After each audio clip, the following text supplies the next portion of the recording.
There are several ways to go solar. They all have their advantages and disadvantages.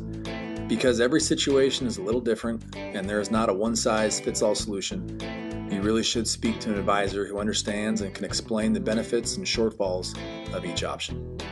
A power purchase agreement, or PPA, is where you continue to purchase power, but at a rate cheaper than the utility company and with less than the average annual rate increase.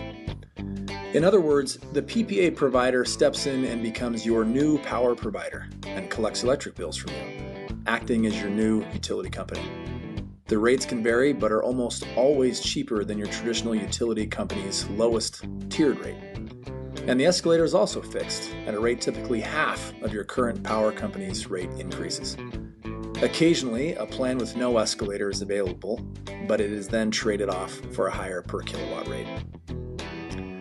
There is also typically little to no upfront costs, such as permitting, installation, activation, down payments, etc. The PPA, in a sense, simply becomes a cheaper rate plan, with a guaranteed rate and escalator for a fixed amount of time. The typical PPA term is 20 years. It's not a bad deal, considering you are locking in a rate for power, similar to if you were able to lock in a guaranteed price per gallon of gas for your car for a set amount of years where it could not change. One way the PPAs can get confusing is in how customers get billed for their power.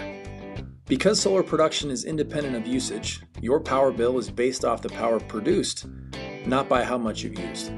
It may seem counterintuitive at first, but when looked at over a 12-month span, you'll see that it averages out quite nicely and significantly less than what you would have paid to the other guys.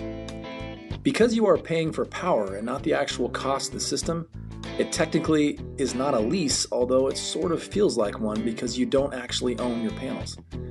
The solar company maintains ownership.